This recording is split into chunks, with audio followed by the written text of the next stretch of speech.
اگر لوگوں کو اپنے قریب رکھنا چاہتے ہیں تو اپنے دکھ ان سے دور رکھیں۔ زبان کی حفاظت کرو کیونکہ عزت اور ذلت کی یہی ذمہ دار ہے۔ اگر کسی شخص سے تعلق کاٹ چکے ہو تو اس کے متعلق اپنی زبان بھی کاٹ دو۔ بات ہمیشہ تمیز سے اور احتراز دلیل سے کیجیے، کیونکہ زبان تو حیوانوں کے منہ میں بھی ہوتی ہے مگر وہ علم اور سلیقے سے محروم ہوتے ہیں۔ پریشانیاں زندگی کا حصہ ہیں۔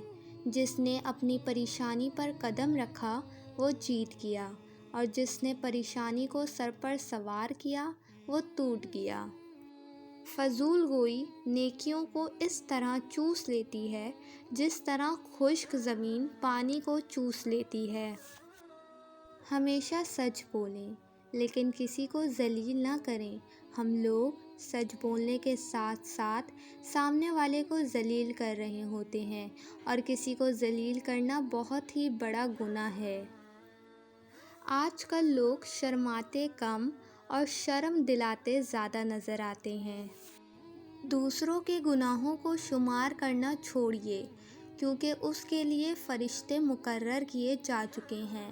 اپنے اعمال پر نظر ڈالیے، کیونکہ اس کے لیے فرشتے بھی مقرر ہیں اور آپ کو جواب بھی لازمی دینا ہے۔ اپنے آپ کو عقل کل سمجھنے والا شخص ہمیشہ دوسروں کے بارے میں کوئی نہ کوئی منفی رائے دیتا رہتا ہے۔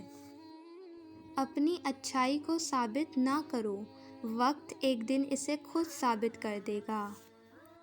جو لوگ آپ کو اپنی اوقات دکھائیں تو آپ کو یقین کر لینا چاہیے کہ وہی ان کی اوقات ہے۔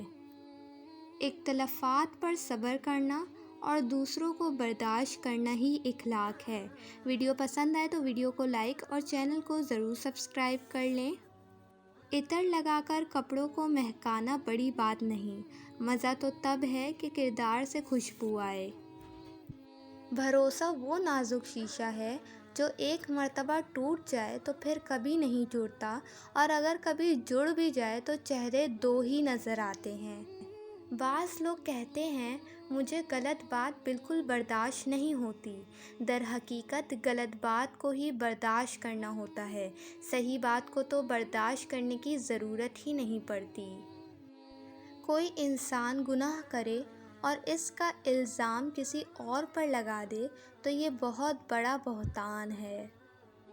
رسول اللہ صلی اللہ علیہ وآلہ وسلم نے فرمایا، اللہ تعالیٰ گناہ کو گناہ سے نہیں مٹاتا بلکہ وہ گناہ کو اچھائی اور نیکی سے مٹاتا ہے۔ آلودگی سے کبھی آلودگی دور نہیں ہوتی۔